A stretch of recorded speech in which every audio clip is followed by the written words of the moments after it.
Mesdames et messieurs, chers habitants du territoire de cette aglopole Méditerranée, en ce premier week-end du printemps qui aurait dû précéder le début d'Escale 7 et les prémices d'une saison touristique de qualité, nombreuses sont les entreprises et tout particulièrement dans l'activité de l'hôtellerie-restauration, mais aussi bien d'autres PME et artisans qui vont se retrouver lundi face aux charges de fin de mois tout en étant privés des retombées économiques majeures attendues de tels événements. C'est à elles que je pense aujourd'hui, car c'est la survie même de beaucoup de structures qui est en jeu. Pour ces structures, souvent petites, l'angoisse sanitaire se double d'une angoisse professionnelle, d'autant que les aides qui leur sont annoncées sont parfois peu claires ou complexes à mettre en œuvre. Ce sur quoi j'ai déjà alerté les autorités compétentes. C'est essentiellement en qualité de président d'agglomération que je m'exprime devant vous aujourd'hui avec un propos que je souhaite consacrer à l'économie. En concertation avec les élus et les vice-présidents concernés, nous avons tout de suite jugé que nous devions aller plus loin, que nous contenter de relayer les mesures au niveau national et régional.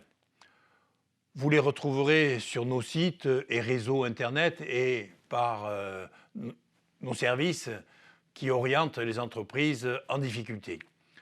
Mais nous devons être localement innovants, volontaristes, en imaginant tous les dispositifs réalistes au regard de ce que permettent la loi, comme nos capacités budgétaires d'ailleurs, qui seront forcément impactées par cette situation.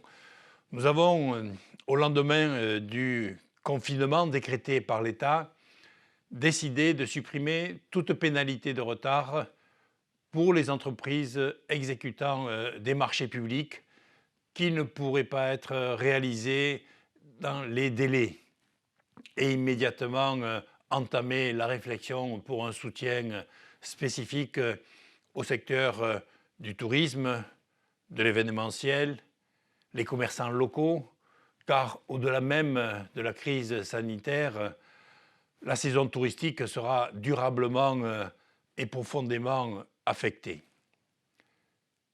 L'Aglo attribuera des moyens à l'Office du commerce que nous venons de créer avec la CCI de l'Hérault et les associations de commerçants du territoire, associations qui ont commencé à me saisir d'ailleurs de leurs inquiétudes pour relancer l'activité à l'issue de la crise sanitaire.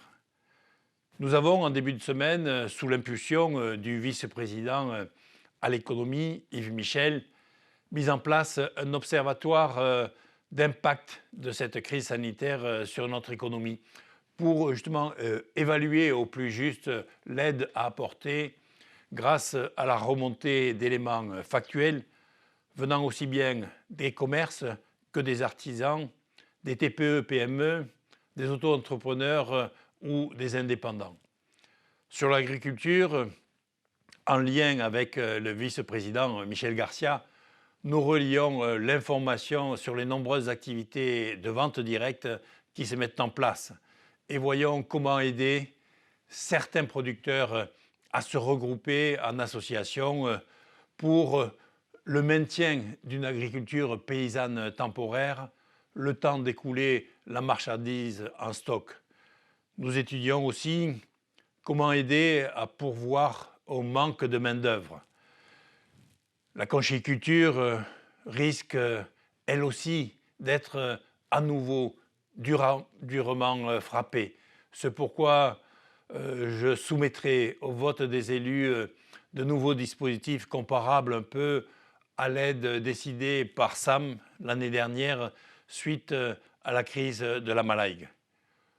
Pour nos pêcheurs et conchyliculteurs, la Commission européenne a adopté la semaine dernière des mesures d'urgence en matière d'aide d'État, en multipliant par 4 leur plafond. L'Aglopole, partenaire via le Fonds européen pour les affaires maritimes et pour la pêche, y prendra toute sa part.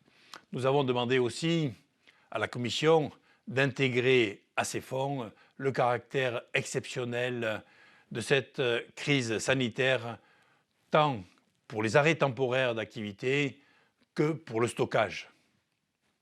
L'objectif de cette mesure, c'est d'éviter l'asphyxie totale de ces secteurs, et ce, pendant toute la durée de la crise. Un autre moyen d'agir pour notre agglo passe par la fiscalité, bien évidemment.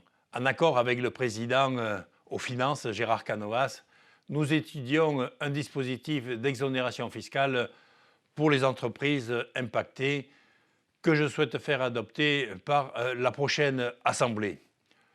Nous réunirons les élus pour voter toutes dispositions dès que possible.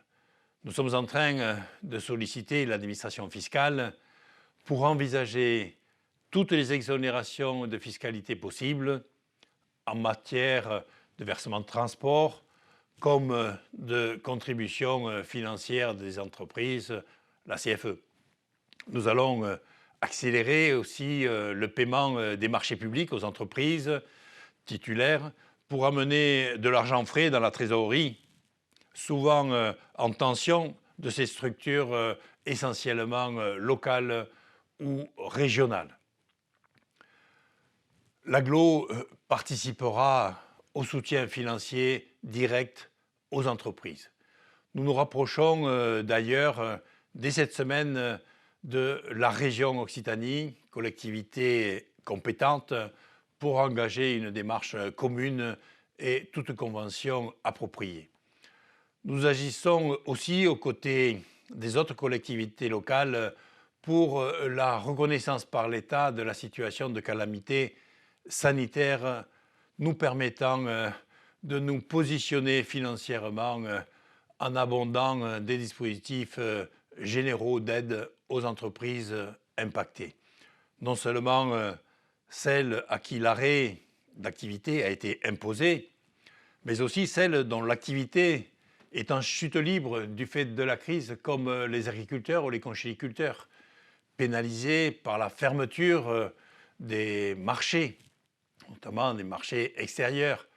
J'ai questionné l'État pour savoir si un tel dispositif amènerait les compagnies d'assurance à enfin considérer de telles pandémies comme relevant de leur couverture, chacun devant prendre sa part de la solidarité nationale. Enfin, l'agglomération met en place, avec la CCI et les autres organismes consulaires, Chambre d'agriculture et Chambre des métiers, une cellule de crise qui se réunira pour l'instant à distance, bien évidemment, aussi souvent que nécessaire, pour centraliser les demandes, échanger l'information, pour coordonner l'action et envisager l'après-crise. Au-delà de nos collectivités, d'autres structures ou groupes de travail réfléchissent déjà à la gestion économique de cette crise et à des solutions innovantes. Je pense à l'instance citoyenne très créative que représente le Conseil de développement de cette agglo-pôle Méditerranée, qui a commencé cette semaine déjà à se réunir à nouveau en visioconférence. Je pense aussi à des organismes comme la plateforme Initiative Taux, que l'Agglo aidera en abondant le fonds à faire évoluer temporairement son dispositif de prêt à taux zéro vers un fonds de solidarité économique en faveur des indépendants et petites unités. Vous le voyez, la mobilisation de tous est essentielle et largement engagée dans des conditions de travail particulières et inédites. Nous devrons être plus forts à la sortie de la crise, plus innovants, plus solidaires en ne prenant pas le risque de fragiliser notre économie.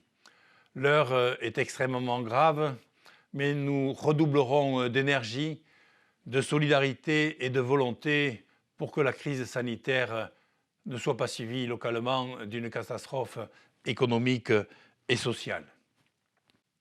À très vite, soyez prudents, Je continuerai à vous tenir régulièrement informés.